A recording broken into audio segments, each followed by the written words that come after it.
Mamangai matamni nupina panba leibakni. Nupina namna leimagi masanupi ani lei itontonbigi mamingna kainasi haina kawi.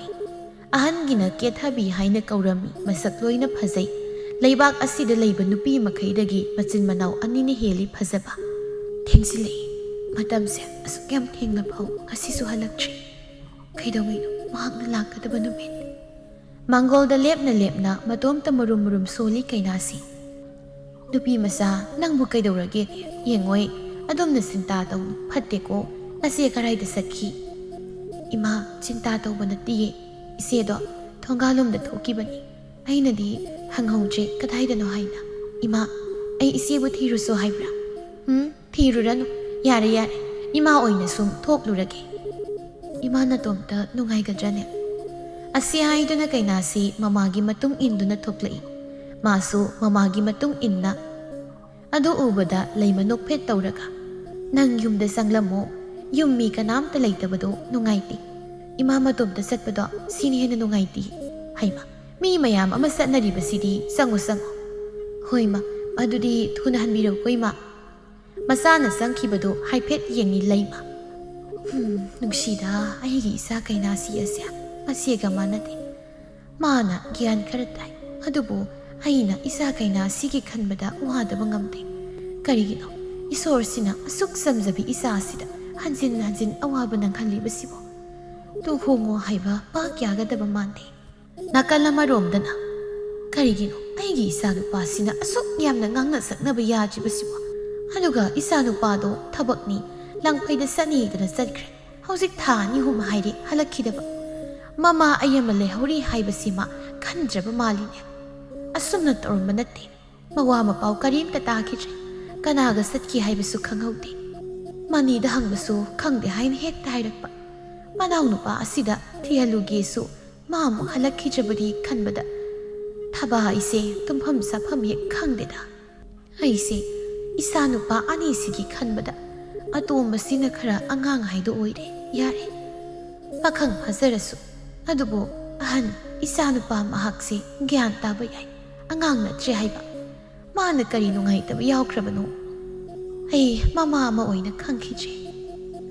Lu dawrida punsi ase. Thabasu ngak leiramlaga imungda sanglai. Sanarena. Ibohalla o ibohal atomba tabro sia isi thaba. Haima sanare changna o kari haige yam thajadana laida isege yumda. Lau sanglau. Isega ngai hak wario tai sanakhisi. Nangbu ibuhal unaba lakliba natro. Hoi isi aise sum lakpanida. Isi hoi uda kuiredana. Ado isya aikhoi ibuhal bu laikhiba natro. Nasi ai yam nungairi potnida sanare. Hoi adubudi isya isa hanigi mama haidu oirure natro. Ahana haidu so oisilak. Sidabu kaino nungai trasu nungai rasu hundoktuna satpa yaba nattedo. Ise nanauna ise yana ba hek layu ise sidi. Ado ngai khoni aina la ise ibuhal da wam da haige lakpani. Mabu laikhibu natro amda kauthorauda ise nasanu pado. Aise mangonda pau khra dok yamna tamning tawbani. Ibuhal do aina kaubasu tade. Masiga ngang sinane. Marol nama mayamaga manade. Isibu karam haina laiminari no. Khangje da sanare. Ibuhal do mari laite thabak satki. Ngak wati halakhiroi. Ngai ge so hek ngai. Nangna kari pau pure inone isi da haiba yadaba waro. Haiba yaradi ko isi da hayudana. Ihe isi aina di wa masum isi da haiba su yaida. Ada karam kanda halaktoino. Ngak watli haiba nina aisu ngak ngai rage. Isi wari se nakhoi nanau nupa di tan birakanu ko isi su soidana aingonda sarokpa tare. Kaino ne sanare aibo bahak amta tadre ne tawribase. Sia aikhoi ibu haldo kaino ni aikhoi pari halga khangna zari bunupi masa kainasi haibado magi masega aikhoi ibu halga khangna zaba zatni do. Ado makhoi khara nungai na daba leiba zatni. Kaino sanare nangna hairibdu. Sibo wafam asi karim tihek haidabani ni siri khangdre ne. Sanare kainasi hariba nupi masadu budi ai khangi masak matau yamna phajabani Ima oiba thaba ainasu thoidok hendokna pamjai ado magi masi haiba kethabi haidudi isidi kaya pamde do sanare wari pumba iseda hayu aine amukta khangise khangdrib pumnama sino oiba tai isa nupa pari halna yum masida halaktabi langphaida laikhribase sia paribu kaidongai halakani khangro kaidongai halakani khangdi I bau karimta khangdi phaunade isiga isa nupa anina masi manau pulap lausinbadi khara phajaba watli tawhaidi adugini sia pari halna kaina sibu pamjabana nungsina jabasu koirabani hek yung kai panbagi wa hongdok saruba zatni to ada nupi masaduna hek yaraktaba kharigi madi yajiba sia kaina si se aikhoina nupi masa kaisu khangzadabi oina khanjaba madi isorbu yamna kina hangoina chatchabi lainingbi nupi masa amani masigi damak mahak yum pan si yajibani sanare isorbu ningzabadi kaisu kaidi kaino masido aidi sukpam hek pamde mana karigino mama aingonda haijiba pangida aigi isa pari halsya asigi damaktaro mana yumda halaktabi langphaida laikhribase isia atai waridi ai khangde ado aina laklibase kethabiduna aikhoi ibuhalda selasi haiba mali ngasi maksu aikhoi gi yumda la ami ibuhaldo wari amukta sage tawbani hari hari sanare onthokpanida hadubo selakadori basado kainasina kamdauba isia kainasidi mayum palaroida hera hayengmak hainaruke isa nupa pari halke karigi mayum pandaba yaro yaro thaba ai lei isia ibu halgi karimta khanbi jabro magidi atopa mama ini ikhut chabi thini ke thabi haibi nupi masadudi aisu pamik pamdeko masak mato phaniam phajarasu yum koigadabi nupi nateba kainasiga yengnabada ma onthokna khenakraba masil manawni haiba khaktani khangdi isi nasani makne ga loina tanaraba ngaktani ko kaisu kaide haina khali mi khwaisu loina longneida masil manawani punna leiba yai nupa amathangde laisilakpa nati kethabido yam phattaba nati adum phayena khali laikai du maming leiribani masil manawsia mama oisagi ngaktani naraiba phai koise adu oiraga na hek nasa nupagi hairudo kethabido iskaraide ise palluba yaba nati nakhoina naw nupa na marolama idai bongona leiringai khara pharam idai ne hek laikhidabadagi isia nanaw nupa si yu thakpada si dorabani phatre haiba yu sia karigino khangde khangna dom hek thakpa yu sara iba miyoi singsi makhoi gi sel phangnaba khakhal mi gi masa sokani nagani karimti hek khangde yu na miyoi kaya gi punsi manghan krisia adubudi sanare sumi thakliba misu yolabi misu amatek phatte ko aikhoi tombabu khara gyan ta khradai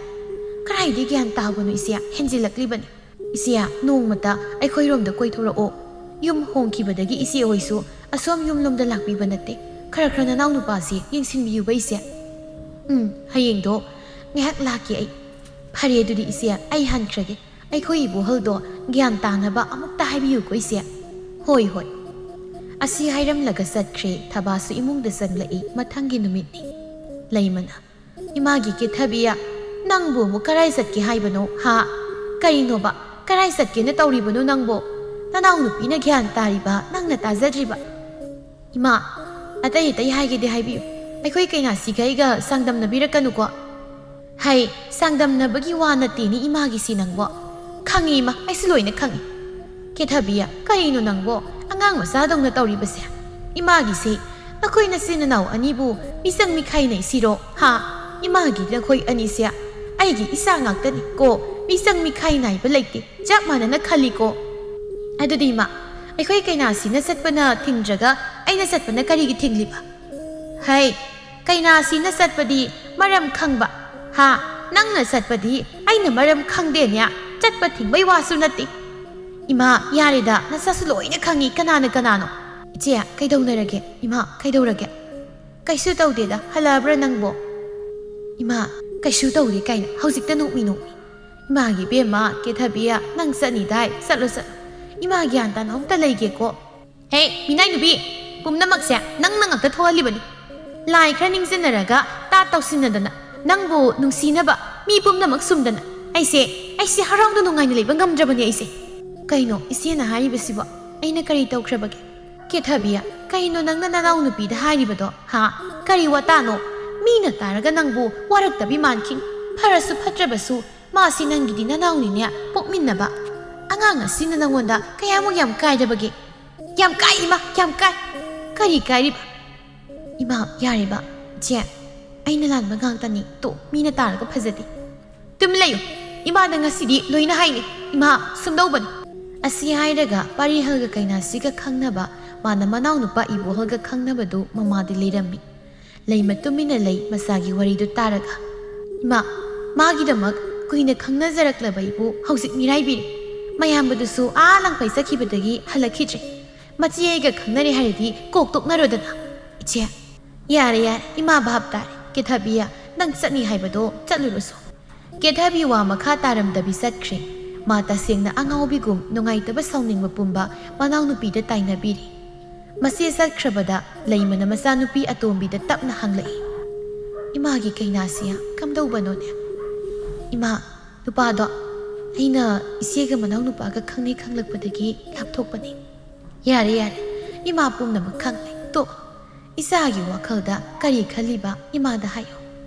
ꯏꯃꯥ ꯅꯆꯥꯗꯤ ꯏꯁꯣꯔ ꯃꯍꯥꯛꯀꯤꯗꯃꯛ ꯀꯠꯊꯣꯛꯆꯔꯒꯦ ꯌꯨꯝ ꯄꯥꯟꯖꯔꯔꯣꯏ ꯑꯗꯨꯒ ꯏꯃꯥ ꯑꯩ ꯌꯨꯝꯁꯤꯗ ꯂꯩꯔꯔꯣꯏꯒꯦ bond ꯆꯠꯇꯨꯅ ꯂꯩꯐꯝ ꯀꯌꯥ ꯆꯠꯇꯨꯅ ꯂꯩꯈ꯭ꯔꯒꯦ ꯑꯩꯒꯤ ꯄꯨꯟꯁꯤ ꯑꯁꯦ ꯏꯁꯣꯔꯒꯤꯗꯃꯛ ꯀꯠꯊꯣꯛꯆꯔꯒꯦ ꯏꯃꯥ ꯅꯆꯥꯗ ꯑꯊꯤꯡꯕ ꯄꯤꯕꯤꯔꯅꯨ ꯅꯆꯥ ꯏꯃꯥꯕꯨ ꯊꯥꯗꯣꯛꯇꯨꯅ ꯆꯠꯅꯤꯡꯕ ꯅꯠꯇꯦ ꯑꯗꯨꯕꯨ ꯑꯩꯒꯤ ꯄꯨꯟꯁꯤꯒꯤ ꯅꯨꯡꯉꯥꯏꯕ ꯂꯝꯕꯤ ꯍꯥꯏꯕꯗꯣ ꯑꯁꯤꯅ ꯑꯣꯏꯔꯅꯤ ꯏꯃꯥ ꯑꯩꯒꯤ ꯃꯄꯣꯛ ꯑꯁꯦ ꯌꯨꯝ ꯄꯥꯟꯕ ꯌꯥꯔꯣꯏ ꯍꯥꯏꯕ ꯅꯁꯥ ꯈꯪꯏ ꯏꯃꯥꯅ ꯀꯔꯤꯒꯤ ꯂꯣꯠꯁꯤꯟꯕꯤꯕꯅꯣ ꯂꯩꯃ ꯀꯞꯂꯛꯂꯝꯃꯤ ꯅꯤꯡꯁꯤꯡꯂꯛꯂꯝꯃꯤ ꯀꯩꯅꯥꯁꯤ ꯄꯣꯛꯄ ꯅꯨꯃꯤꯠꯇ ꯑꯃꯥꯏꯕꯤꯗꯨꯅ ꯑꯁꯨꯝꯅ ꯍꯥꯏꯈꯤ ꯂꯩꯃ ꯌꯦꯡꯉꯣꯏ ꯅꯍꯥꯛꯀꯤ ꯅꯆꯥꯅꯨꯄꯤ ꯑꯇꯣꯝꯕꯤ ꯑꯁꯦ ꯃꯄꯣꯛ ꯃꯍꯤ ꯌꯥꯝꯅ ꯀꯜꯂꯤꯗꯣ ꯃꯍꯥꯛ ꯃꯌꯨꯝ ꯃꯀꯩ ꯄꯥꯟꯕ ꯌꯥꯔꯣꯏ ꯀꯔꯤꯒꯨꯝꯕ ꯃꯌꯨꯝ ꯄꯥꯜꯂꯕ ꯁꯣꯏꯗꯅ ꯅꯨꯄꯥ ꯑꯗꯨ ꯃꯄꯨꯟꯁꯤ ꯇꯦꯟꯒꯅꯤ ꯅꯨꯡꯉꯥꯏꯕ ꯉꯝꯃꯣꯏ ꯃꯍꯥꯛꯀꯤ ꯄꯨꯟꯁꯤꯁꯨ ꯀꯨꯏꯅ ꯄꯨꯟꯁꯤꯔꯣꯏ ꯃꯌꯨꯝ ꯃꯀꯩ ꯄꯥꯜꯂꯕꯗꯤ ꯈꯔ ꯆꯦꯛꯁꯤꯜꯂꯨꯀꯣ ꯂꯩꯃ ꯃꯁꯛꯇꯤ ꯑꯣꯟꯊꯣꯛꯅ ꯐꯖꯅꯤ ꯌꯦꯡꯉꯣ ꯄꯥꯝꯃꯣꯁꯤ ꯑꯉꯥꯡꯁꯦ ꯃꯥꯒꯤ ꯍꯥꯛꯇꯛꯇ ꯅꯨꯡꯉꯥꯏ ꯌꯥꯏꯐꯧ ꯍꯥꯏꯅꯗꯤ ꯇꯝꯃꯤꯀꯣ ꯑꯩꯅꯦ ꯂꯩꯃ ꯑꯉꯥꯡ ꯀꯌꯥ ꯑꯁꯨꯝꯅ ꯄꯣꯛꯄ ꯆꯠꯄꯗ ꯀꯅꯥꯗ ꯑꯁꯨꯝꯅ ꯑꯉꯥꯡꯒꯤ ꯃꯔꯝꯗ ꯍꯥꯏꯗꯕꯅꯤ ꯉꯁꯤꯗꯤ ꯑꯩ ꯍꯥꯏꯔꯦ ꯂꯩꯃ ꯑꯁꯤ ꯅꯤꯡꯁꯤꯡꯗꯨꯅ ꯃꯄꯤ ꯏꯔꯠ ꯆꯦꯟꯅ ꯃꯆꯥꯅꯨꯄꯤ ꯀꯩꯅꯥꯁꯤꯗ ꯌꯦꯡꯖꯩ ꯃꯇꯝꯗꯨꯒꯤ ꯑꯃꯥꯏꯕꯤꯗꯨ ꯂꯩꯈꯤꯗ꯭ꯔꯦ ꯌꯥꯝ ꯍꯩꯕ ꯑꯐꯥꯎꯕ ꯑꯃꯥꯏꯕꯤꯅꯤ ꯑꯁꯨꯝꯅ ꯃꯥꯅ ꯍꯥꯏꯕꯁꯤ ꯌꯥꯝꯅ ꯆꯨꯝꯃꯤ ꯄꯥꯛ ꯃꯤꯒꯤ ꯌꯦꯡꯒꯟꯗꯦ ꯇꯉꯥꯏ ꯐꯗꯕ ꯑꯅꯥ ꯑꯌꯦꯛ ꯅꯠꯇꯅ ꯏꯃꯥꯒꯤ ꯀꯩꯅꯥꯁꯤ ꯑꯁꯨꯝ ꯌꯨꯝꯗ ꯂꯩꯗꯨꯅ ꯅꯪꯒꯤ ꯆꯠꯄꯗꯣ ꯑꯗꯨꯝ ꯆꯠꯂꯨ ꯏꯃꯥꯕꯨ ꯊꯥꯗꯣꯛꯂꯒ ꯆꯠꯀꯦ ꯍꯥꯏꯕꯗꯨꯃꯗꯤ ꯍꯥꯏꯒꯅꯨ ꯏꯃꯥꯗ ꯏꯃꯥ ꯅꯆꯥ ꯃꯔꯛ ꯃꯔꯛ ꯏꯃꯥꯒꯤ ꯅꯥꯛꯇ ꯂꯥꯛꯈꯤ ꯑꯁꯤꯅ ꯅꯆꯥꯒꯤ ꯋꯥꯈꯜ ꯑꯁꯦ ꯏꯪꯅ ꯂꯩꯗꯣꯏꯅꯤ ꯐꯔꯦ ꯐꯔꯦ ꯏꯆꯥꯅ ꯌꯥꯗ꯭ꯔꯕꯅꯤꯅ ꯏꯃꯥ ꯌꯥꯔꯒꯦ ꯀꯩꯗꯧꯉꯩ ꯆꯠꯀꯅꯤ ꯍꯌꯦꯡꯁꯦ ꯅꯨꯃꯤꯠ ꯌꯥꯝ ꯐꯩ ꯍꯌꯦꯡ ꯆꯠꯀꯦ ꯏꯃꯥ ꯋꯥꯔꯤ ꯄꯨꯝꯕꯁꯦ ꯏꯕꯨꯡꯉꯣ ꯄꯥꯔꯤꯍꯜꯅꯗꯤ ꯂꯣꯏꯅ ꯈꯪꯕ꯭ꯔꯥ ꯈꯪꯉꯤ ꯏꯃꯥ ꯃꯔꯝ ꯑꯁꯤꯅꯅꯤ ꯃꯥꯅ ꯑꯁꯨꯝꯅ ꯌꯨꯝꯗ ꯍꯜꯂꯛꯇꯕꯤ ꯂꯪꯐꯩꯗ ꯂꯩꯈ꯭ꯔꯤꯕ ꯐꯔꯦ ꯄꯣꯊꯥꯖꯔꯨꯔꯣ ꯅꯥꯀꯜ ꯑꯃꯔꯣꯝꯗꯅꯤ ꯁꯅꯥꯔꯩꯅ ꯍꯩꯃ ꯏꯆꯦ ꯂꯥꯛꯑꯣꯁꯦ ꯃꯪꯒꯣꯜꯁꯤꯗ ꯐꯝꯃꯣ ꯊꯕꯥꯅ ꯀꯅꯥꯅꯣ ꯍꯧꯖꯤꯛ ꯊꯣꯛꯈ꯭ꯔꯤꯕ ꯅꯨꯄꯤ ꯃꯆꯥꯗꯣ ꯃꯁꯛ ꯎꯍꯧꯗ꯭ꯔꯦꯅꯦ ꯑꯩꯗꯤ ꯏꯆꯦ ꯀꯦꯊꯕꯤꯅꯤ ꯀꯔꯤ ꯍꯪꯂꯝꯃꯤ ꯀꯔꯤꯒꯤꯅꯣ ꯃꯥꯅ ꯂꯥꯛꯂꯝꯂꯤꯕꯁꯦ ꯑꯩꯈꯣꯏ ꯏꯕꯣꯍꯜꯒꯤ ꯋꯥꯔꯥ ꯃꯥꯅꯤ ꯏꯆꯦ ꯆꯨꯝꯅ ꯁꯨꯝ ꯍꯪꯖꯕ ꯂꯥꯛꯄꯅꯤ ꯆꯨꯝꯅ ꯍꯪꯕ ꯂꯥꯛꯄ ꯑꯣꯏꯔꯣꯏ ꯑꯩ ꯈꯪꯏ ꯃꯥꯅ ꯂꯥꯛꯏꯗꯣ ꯏꯕꯣꯍꯜꯒꯤ ꯁꯣꯏꯗꯅ ꯑꯣꯏꯅꯤ ꯈꯪꯏ ꯏꯆꯦ ꯆꯠꯈꯤꯗ ꯉꯥꯏꯔꯦ ꯑꯃꯨꯛ ꯆꯪꯂꯛꯂꯕꯗꯤ ꯇꯥꯈꯤꯗꯣꯛꯅꯤ ꯃꯥꯗꯤ ꯍꯥꯏꯅꯤꯡꯕ ꯂꯩꯔꯗꯤ ꯂꯝꯈꯥꯡꯗꯒꯤ ꯍꯦꯛꯇ ꯍꯟꯖꯤꯜꯂꯛꯂꯒ ꯍꯪꯕ ꯃꯤꯅꯤ ꯍꯣꯏ ꯇꯣꯛꯑꯒꯦ ꯑꯗꯨ ꯌꯦꯡꯉꯣꯏ ꯏꯆꯦꯅ ꯀꯩꯅꯣꯝ ꯇꯥꯡꯒꯦ ꯅꯪꯉꯣꯟꯗ ꯑꯩꯈꯣꯏ ꯄꯥꯔꯤꯍꯜ ꯀꯩꯗꯧꯉꯩ ꯍꯜꯂꯛꯀꯅꯤ ꯅꯪ ꯈꯪꯕ꯭ꯔꯥ ꯑꯗꯨ ꯈꯪꯂꯝꯗꯧ ꯃꯥꯜꯂꯤ ꯑꯩꯒꯤ ꯏꯆꯥꯁꯦ ꯑꯣꯟꯊꯣꯛꯏꯗ ꯀꯔꯝ ꯊꯣꯛꯇꯣꯏꯅꯣ ꯂꯥꯡꯐꯩꯗꯗꯨꯃꯛ ꯂꯩꯔꯒꯦ ꯈꯜꯂꯤꯕ꯭ꯔꯥ ꯌꯨꯝꯗ ꯏꯃꯥ ꯑꯃ ꯃꯅꯥꯎ ꯂꯩꯍꯧꯔꯤ ꯍꯥꯏꯕ ꯀꯔꯤꯝꯇ ꯍꯦꯛ ꯈꯟꯗꯦ ꯏꯃꯥꯅ ꯆꯠꯇꯨꯅ ꯑꯗꯨꯝ ꯅꯨꯄꯤ ꯃꯆꯥꯗꯣ ꯍꯥꯏꯅꯔꯨꯕ ꯃꯌꯥꯏ ꯏꯆꯦ ꯍꯜꯂꯛꯀꯅꯤ ꯊꯥꯖꯗꯦ ꯅꯆꯥ ꯅꯨꯄꯥ ꯑꯇꯣꯝꯕꯅ ꯊꯦꯡꯅꯔꯛꯏ ꯍꯥꯏꯅ ꯇꯝꯃꯤ ꯆꯤꯡꯗ ꯈꯨꯂꯥꯛꯄꯒꯤ ꯌꯨꯝꯗ ꯂꯩꯍꯧꯔꯦ ꯍꯥꯏ ꯅꯣꯡꯃ ꯂꯥꯛꯀꯅꯤ ꯈꯛ ꯍꯥꯏꯔꯛꯏ ꯑꯣ ꯑꯩꯈꯣꯏ ꯇꯣꯝꯕ ꯈꯪꯂꯕꯗꯤ ꯆꯠꯂꯨꯒꯦ ꯑꯩ ꯃꯅꯥꯛꯇ ꯑꯗꯣ ꯑꯩꯈꯣꯏ ꯆꯥꯎꯔꯦꯜ ꯂꯩꯈꯤꯕ ꯅꯠꯇ꯭ꯔꯥ ꯂꯩꯈꯤ ꯏꯆꯦ ꯌꯨ ꯇꯞ ꯇꯥꯕ ꯃꯈꯩ ꯊꯛꯆꯤꯜꯂꯒ ꯇꯨꯝꯈꯤꯕꯗ ꯉꯥꯏꯔꯤ ꯅꯨꯡꯊꯤꯜ ꯑꯁꯤꯗ ꯑꯩ ꯂꯥꯛꯑꯝꯃꯤ ꯍꯌꯦꯡ ꯏꯇꯩꯃꯒꯤꯗꯃꯛ ꯉꯥꯏꯍꯥꯛ ꯂꯥꯛꯑꯣ ꯍꯥꯏꯗꯅ ꯍꯥꯏꯌꯨ ꯁꯥꯟꯅꯔꯦ ꯍꯣꯏ ꯍꯥꯏꯒꯦ ꯏꯆꯦ ꯑꯩ ꯆꯠꯂꯦ ꯁꯣꯝꯗꯅ ꯏꯕꯣꯍꯜ ꯀꯦꯊꯕꯤꯒ ꯎꯅꯔꯝꯃꯤ ꯀꯩꯅꯣ ꯀꯦꯊꯕꯤ ꯅꯪꯕꯣ ꯏꯁꯧꯗꯨ ꯌꯥꯝ ꯂꯥꯡꯂꯤꯕꯁꯤꯕꯣ ꯐꯖꯅ ꯍꯥꯏꯅꯕ ꯁꯨꯛꯌꯥ ꯌꯥꯗꯦ ꯅꯪꯅ ꯇꯧꯔꯤꯕ ꯑꯩꯈꯣꯏ ꯇꯥꯆꯧꯗꯣ ꯅꯪ ꯑꯩꯒꯤꯗꯃꯛꯇ ꯅꯠꯇ꯭ꯔꯣ ꯂꯥꯡꯐꯩ ꯆꯠꯈꯤꯕꯗꯒꯤ ꯌꯨꯝꯗ ꯍꯜꯂꯛꯄ ꯌꯥꯗ꯭ꯔꯤꯕꯁꯦ ꯁꯤꯗ ꯅꯪ ꯑꯩ ꯆꯦꯟꯁꯤꯜꯂꯒ ꯀꯩꯅꯣꯕꯨ ꯇꯥꯆꯧꯅ ꯈꯟꯗꯣꯏꯁꯦ ꯌꯨꯝꯗ ꯍꯜꯂꯛꯂꯒ ꯐꯖꯅ ꯋꯥ ꯈꯟꯅꯈꯤꯁꯦ ꯑꯩꯈꯣই ꯇꯥꯆꯧ ꯌꯨꯝꯗ ꯍꯜꯂꯛꯈꯤꯁꯅꯨ ꯈꯟꯅꯕ ꯀꯩꯅꯣ ꯇꯥꯏꯕꯣꯍꯜ ꯑꯗꯨ ꯀꯨꯏꯔꯕꯗꯨꯕꯨ ꯃꯤ ꯅꯨꯄꯤ ꯊꯤꯔꯒ ꯂꯩꯔꯝꯕ꯭ꯔꯁꯨ ꯈꯪꯗꯦ ꯅꯠꯇꯦ ꯇꯝꯕ ꯉꯝꯕ ꯅꯠꯇꯦ ꯍꯥꯏꯕ ꯃꯥꯅ ꯍꯜꯂꯛꯑꯁꯨ ꯏꯅꯥꯎꯅꯨꯄꯤꯅ ꯌꯥꯗꯧ ꯂꯩꯇ꯭ꯔꯦ ꯃꯤ ꯌꯨꯝ ꯄꯥꯟꯖꯔꯣꯏꯅ ꯂꯩꯈ꯭ꯔꯕꯅꯤ ꯐꯔꯦꯁꯦ ꯑꯩ ꯌꯨꯝꯗ ꯆꯠꯇꯨꯅ ꯏꯃꯥꯗꯣ ꯋꯥꯁꯦ ꯑꯃꯨꯛꯇ ꯍꯥꯟꯅ ꯍꯪꯈꯤꯒꯦ ꯑꯗꯨꯒ ꯑꯃꯨꯛ ꯍꯌꯦꯡꯗꯣ ꯎꯅꯔꯁꯤ ꯑꯃꯨꯛ ꯎꯅꯁꯤ ꯍꯥꯏꯔꯒ ꯂꯣꯠꯈꯤꯗꯣꯏꯔꯣ ꯅꯈꯣꯏꯅ ꯈꯨꯔꯥꯎꯏ ꯆꯠꯂꯒ ꯅꯗꯣꯝꯆꯥꯗ ꯋꯥꯀꯠꯄꯗꯣ ꯑꯩ ꯌꯥꯝ ꯏꯀꯥꯏꯖꯩꯀꯣ ꯍꯌꯦꯡꯗꯣ ꯃꯐꯝꯁꯤꯗ ꯎꯅꯁꯤ ꯁꯣꯏꯗꯕꯤ ꯁꯣꯏꯔꯅꯨꯀꯣ ꯍꯌꯦꯡꯗꯤ ꯑꯁꯨꯝꯅ ꯏꯕꯣꯍꯜ ꯃꯌꯨꯝꯗ ꯍꯜꯂꯛꯇꯨꯅ ꯃꯌꯥꯝꯕ ꯊꯤꯕ ꯆꯠꯄꯒꯤ ꯋꯥꯔꯤ ꯁꯥꯟꯅꯔꯝꯃꯤ ꯂꯩꯐꯝꯗꯨꯗꯤ ꯈꯪꯉꯦ ꯏꯃꯥ ꯅꯣꯏ ꯇꯣꯝꯕꯅꯅꯦ ꯊꯦꯡꯅꯔꯛꯑꯦꯅ ꯍꯥꯏ ꯏꯃꯥꯁꯨ ꯀꯣꯛ ꯉꯥꯎꯔꯤ ꯀꯔꯤꯅꯣ ꯇꯧꯔꯤꯕꯁꯤ ꯈꯟꯕꯗ ꯍꯌꯦꯡꯗꯣ ꯆꯠꯂꯣ ꯏꯃꯥꯁꯨ ꯌꯥꯎꯒꯦ ꯏꯃꯥ ꯌꯨꯝꯁꯤ ꯂꯩꯔꯝꯃꯣ ꯑꯩ ꯆꯠꯂꯨꯔꯒꯦ ꯍꯌꯦꯡꯗꯣ ꯌꯥꯗꯦ ꯃꯗꯨ ꯏꯃꯥ ꯆꯠꯇꯨꯅ ꯍꯥꯏꯔꯨꯒꯦꯁꯦ ꯅꯪꯅ ꯍꯥꯏꯕꯗ ꯅꯌꯥꯝꯕꯗꯣ ꯌꯥꯔꯛꯑꯣꯏꯅꯤ ꯏꯕꯣꯍꯜ ꯑꯗꯣ ꯏꯃꯥ ꯀꯩꯗꯧꯔꯦ ꯅꯪ ꯏꯃꯥꯗ ꯀꯔꯤ ꯍꯥꯏꯅꯤꯡꯒꯦ ꯀꯩꯅꯥꯁꯤꯒꯤ ꯄꯥꯎ ꯑꯃ ꯏꯃꯥ ꯈꯪꯉꯤ ꯂꯣꯏꯅ ꯅꯨꯄꯤ ꯃꯆꯥꯗꯨꯒ ꯉꯁꯥꯏ ꯃꯌꯨꯝ ꯆꯠꯇꯨꯅ ꯎꯅꯔꯛꯏ ꯏꯆꯥꯒꯤꯗꯃꯛ ꯃꯥꯒꯤꯗꯃꯛ ꯈꯣꯡ ꯊꯥꯡꯗꯣꯛꯈꯤꯕꯅꯤ ꯍꯥꯏꯕ ꯏꯃꯥ ꯚꯥꯞ ꯇꯥꯔꯦ ꯅꯈꯣꯏ ꯇꯥꯆꯧꯁꯨ ꯈꯪꯉꯤ ꯂꯣꯏꯅ ꯏꯃꯥꯅ ꯅꯪꯕු ꯀꯦꯊꯕꯤꯒ ꯂꯨꯍꯣꯡꯕꯁꯨ ꯌꯥꯔꯦ ꯑꯗꯨꯕꯨ ꯅꯌꯥꯝꯕꯗꯣ ꯍꯥꯟꯅ ꯌꯨꯝꯁꯤꯗ ꯄꯨꯔꯛꯈꯤꯁꯤ ꯍꯣꯏ ꯏꯃꯥ ꯑꯁꯨꯝꯅ ꯃꯊꯪꯒꯤ ꯅꯨꯃꯤꯠꯇ ꯃꯃꯥ ꯃꯆꯥ ꯄꯨꯟꯅ ꯄꯥꯔꯤꯍꯜꯅ ꯂꯩꯔꯤꯕ ꯈꯨꯂꯥꯛꯄꯒꯤ ꯌꯨꯝꯗ ꯂꯥꯛꯂꯝꯃꯤ ꯈꯨꯂꯥꯛꯄꯒꯤ ꯃꯆꯥꯅꯨꯄꯤ ꯆꯦꯡꯂꯩꯅ ꯑꯁꯨꯝꯅ ꯍꯥꯏꯔꯛꯏ ꯏꯕꯣꯡ ꯇꯝꯄꯥꯛꯇ ꯍꯜꯂꯗꯣꯏꯔꯣ ꯅꯆꯜꯗꯤ ꯑꯃꯨꯛꯇ ꯇꯝꯄꯥꯛꯇ ꯆꯠꯄꯤꯗꯕꯅꯤ ꯏꯕꯨꯡꯅ ꯇꯝꯄꯥꯛꯀꯤ ꯌꯨꯝꯗ ꯍꯟꯕꯗ ꯅꯆꯜ ꯑꯩꯁꯨ ꯌꯥꯎꯖꯒꯦ ꯇꯝꯄꯥꯛꯇ ꯀꯩꯗꯧꯕ ꯆꯠꯇꯣꯏꯅꯣ ꯆꯤꯡꯗꯅ ꯍꯦꯟꯅ ꯅꯨꯡꯉꯥꯏꯅ ꯂꯩꯔꯤꯕꯁꯤꯗꯤ ꯆꯤꯡꯂꯩ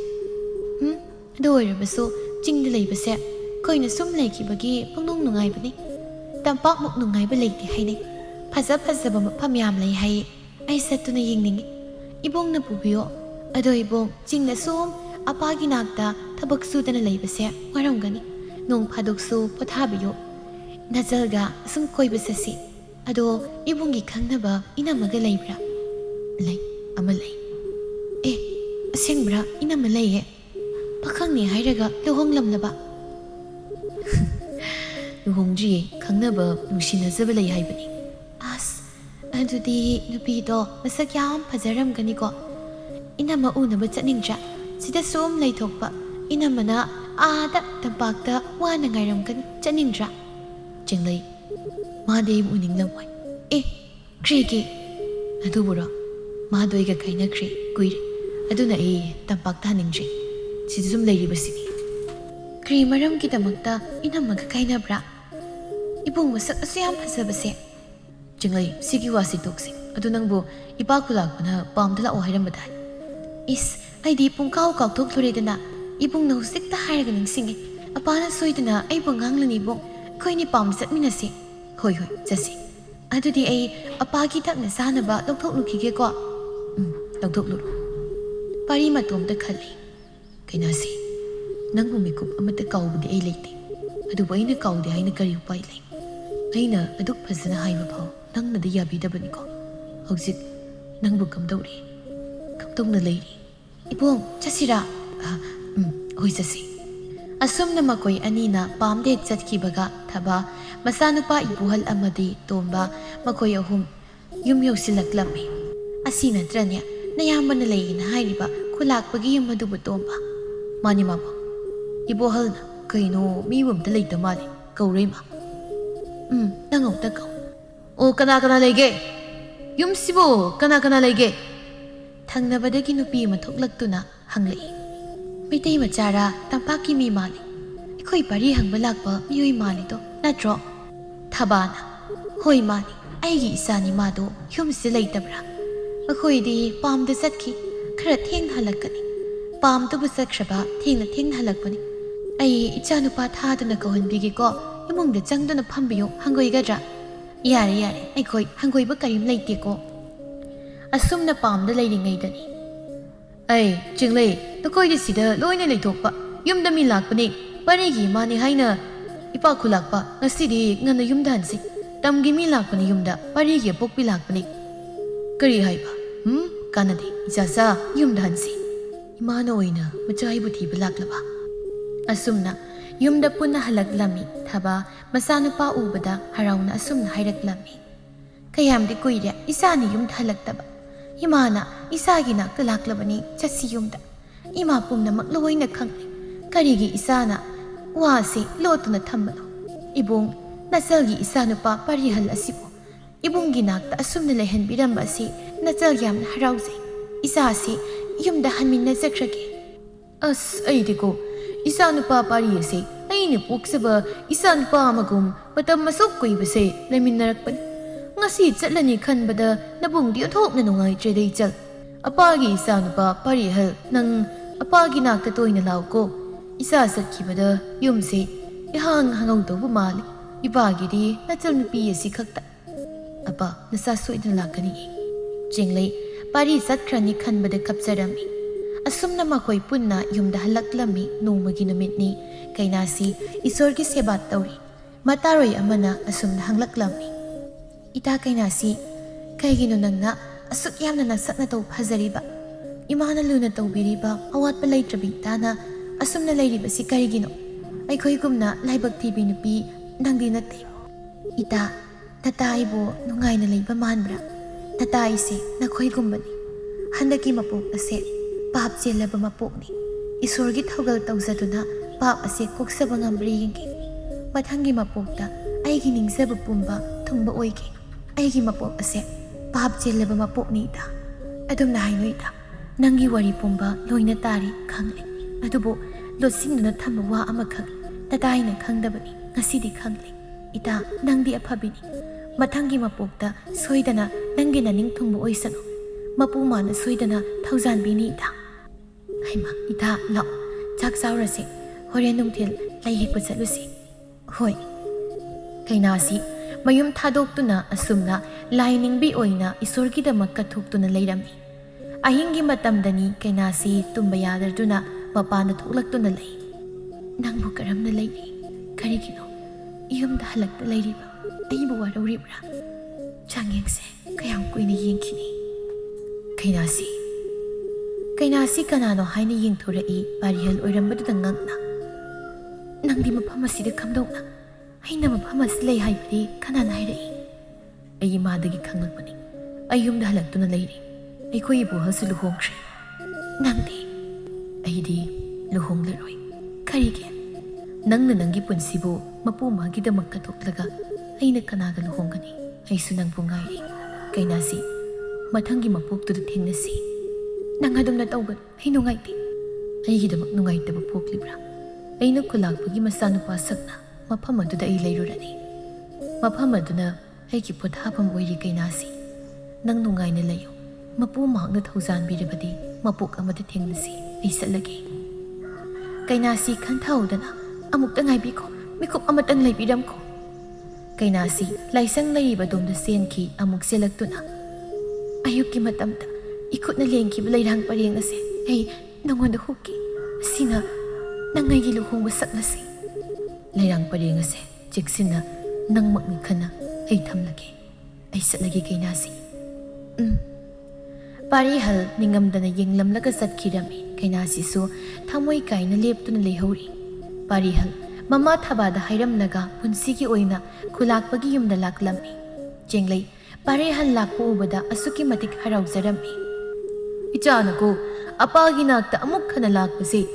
apadi asuki matik harauba ado isana lakpasida apana wama haini isana yabiroidra haina khanbada apagi thamoi ase yamna naba apa kaiwano hekta nasada haibiyo atai nate isan hek chatkibaga khulasida yamna phawba saba lanmai kawba nupa ama lei sial yamna pai haidana khulak paibu sitti aina ahal oibane ichanapi mathanta goire apase mathoi yam nungai tabani aina hinglingai aigi isa singmaibo luhongba pami ichanapi na yadaba mana pamde dom hai apana munna khalaga warep amadi lepiba asi isana yaroidra apa hekta haibiyo jenglei gidi mabung ama I saw leiribasidi ꯀꯩꯁꯨ ꯋꯥꯕꯤꯔꯨꯅꯨ ꯑꯄꯥ ꯑꯗꯨ ꯅꯠꯇꯦ ꯑꯄꯥꯅ ꯄꯥꯝꯂꯤꯕꯁꯦ ꯅꯪ ꯌꯥꯗꯕ ꯌꯥꯔꯣꯏ ꯑꯄꯥꯒꯤ ꯅꯤꯡꯕ ꯅꯪꯅ ꯊꯨꯡꯍꯜꯂꯨ ꯌꯦꯡꯉꯣꯏ ꯑꯩꯒꯤ ꯏꯆꯥꯅꯨꯄꯤ ꯆꯦꯡꯂꯩꯒ ꯅꯪꯒ ꯑꯄꯥꯅ ꯂꯨꯍꯣꯡꯕꯤꯕ ꯄꯥꯝꯃꯤ ꯃꯁꯤ ꯅꯪꯅ ꯑꯩꯕꯨ ꯅꯨꯡꯁꯤꯔꯕꯗꯤ ꯅꯪꯅ ꯌꯥꯕꯤꯌꯨ ꯂꯥꯟꯃꯩꯅꯁꯨ ꯍꯦꯟꯖꯤꯟꯕ ꯉꯝꯂꯣꯏ ꯏꯆꯥꯅ ꯃꯄꯨ ꯑꯣꯏꯔꯕꯗꯤ ꯄꯥꯔꯤꯍꯜꯗꯨ ꯈꯨꯝꯐꯝ ꯈꯪꯗꯦ ꯈꯨꯂꯥꯛꯄꯅ ꯃꯈꯥ ꯇꯥꯅ ꯑꯁꯨꯝꯅ ꯍꯥꯏꯔꯛꯂꯝꯃꯤ ꯅꯪꯅ ꯌꯥꯅꯤꯡꯉꯤ ꯌꯥꯅꯤꯡꯗꯦ ꯈꯟꯗꯨꯅ ꯅꯨꯃꯤꯠ ꯑꯁꯤꯃ ꯂꯩꯕꯤꯔꯣ ꯍꯌꯦꯡꯒꯤ ꯅꯨꯃꯤꯠꯇ ꯁꯣꯏꯗꯅ ꯑꯄꯥꯗ ꯄꯥꯎꯈꯨꯝ ꯄꯤꯕꯤꯌꯨꯀꯣ ꯄꯥꯔꯤꯍꯜꯗꯨ ꯇꯁꯦꯡꯅ ꯂꯨꯍꯣꯡꯕ ꯄꯥꯝꯂꯝꯗꯦ ꯑꯗꯨꯕꯨ ꯎꯄꯥꯏ ꯂꯩꯇ ꯆꯤꯡꯂꯩꯒ ꯂꯨꯍꯣꯡꯕ ꯇꯥꯗꯨꯅ ꯂꯨꯍꯣꯡꯂꯝꯃꯤ ꯂꯨꯍꯣꯡꯕ ꯅꯨꯃꯤꯠ ꯑꯁꯤꯗꯅꯤ ꯅꯥꯀꯜ ꯑꯃꯔꯣꯝꯗ ꯀꯩꯅꯥꯁꯤꯒꯤ ꯑꯔꯣꯏꯕ ꯑꯣꯏꯈꯤꯕ ꯏꯇꯥ ꯀꯩꯅꯥꯁꯤ ꯍꯛꯆꯥꯡ ꯉꯝꯗꯦ ꯍꯥꯏꯅ ꯁꯨꯝ ꯆꯥꯗ꯭ꯔꯕꯗꯤ ꯅꯁꯥꯗꯣ ꯁꯣꯛꯆꯤꯟꯕ ꯍꯦꯜꯂꯅꯤꯌꯦ ꯑꯩ ꯆꯥꯔꯔꯣꯏ ꯏꯇꯥ ꯑꯩꯒꯤ ꯃꯇꯝ ꯌꯧꯔꯦ ꯀꯔꯤꯅꯣ ꯏꯇꯥ ꯅꯪꯅ ꯍꯥꯏꯔꯤꯕꯁꯤꯕꯣ ꯏꯇꯥ ꯃꯄꯨ ꯃꯍꯥꯛꯅ ꯑꯩꯒꯤ ꯃꯄꯣꯛ ꯑꯁꯤꯗ ꯇꯝꯕꯤꯔꯝꯂꯕ ꯈꯨꯗꯣꯜ ꯑꯁꯤ ꯄꯨꯗꯨꯅ ꯑꯩ ꯆꯠꯂꯒꯦ ꯃꯥꯕꯨ ꯉꯥꯏꯗꯨꯅ ꯃꯄꯣꯛ ꯑꯃꯒꯤꯗꯃꯛ ꯑꯩ ꯂꯩꯔꯝꯂꯒꯦ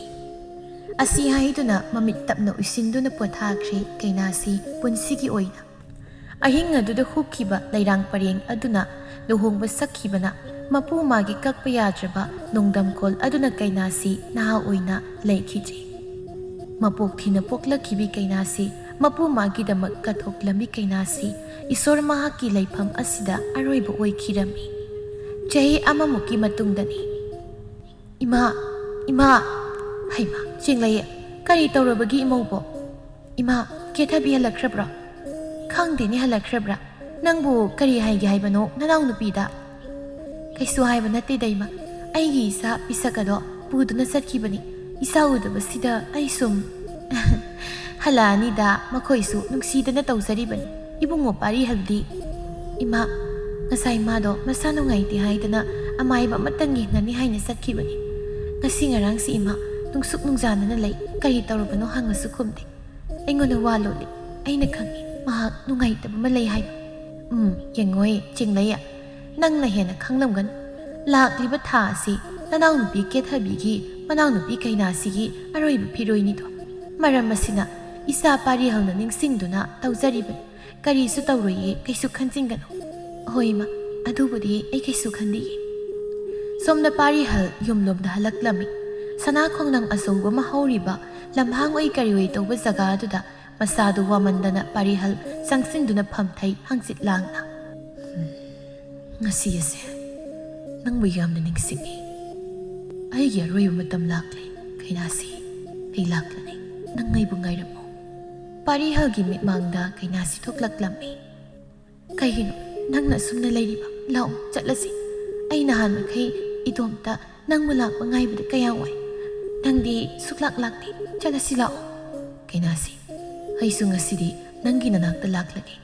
ꯅꯪꯕꯨ ꯎꯗꯅ ꯑꯩ ꯂꯩꯕꯁꯦ ꯉꯝꯗꯦ ꯀꯔꯤꯒꯤꯅꯣ ꯅꯪꯅ ꯑꯩꯕꯨ ꯏꯇꯣꯝꯇ ꯊꯝꯂꯝꯂꯒ ꯆꯠꯈ꯭ꯔꯤꯕ ꯉꯁꯤꯗꯒꯤ ꯅꯪꯕꯨ ꯅꯇꯣꯝꯇ ꯊꯝꯂꯝꯂꯔꯣꯏ ꯑꯩꯈꯣꯏꯅꯤ ꯄꯨꯟꯅ ꯆꯠꯂꯗꯧꯕꯅꯤ ꯆꯠꯂꯁꯤ ꯋꯥꯔꯕ꯭ꯔꯥ ꯀꯩꯅꯥꯁꯤꯅ ꯃꯈꯨꯠ ꯄꯥꯏꯔꯒ ꯄꯥꯔꯤꯍꯜꯕꯨ ꯆꯤꯡꯗꯨꯅ ꯄꯨꯗꯨꯅ ꯆꯠꯈ꯭ꯔꯦ ꯍꯔꯥꯎꯅ ꯄꯥꯔꯤꯍꯜꯒꯤ ꯊꯋꯥꯏꯁꯨ ꯃꯇꯨꯡ ꯏꯟꯅ ꯃꯄꯣꯛ ꯑꯃꯒꯤꯗꯃꯛ ꯆꯠꯃꯤꯟꯅꯈꯤꯔꯝꯃꯤ ꯊꯋꯥꯏ ꯌꯥꯎꯗ꯭ꯔꯕ ꯄꯥꯔꯤꯍꯜꯒꯤ ꯍꯛꯆꯥꯡ ꯑꯗꯨ ꯁꯅꯥ ꯈꯣꯡꯅꯥꯡ ꯑꯗꯨꯗ ꯉꯥꯊꯗꯨꯅ ꯂꯩꯍꯧꯔꯦ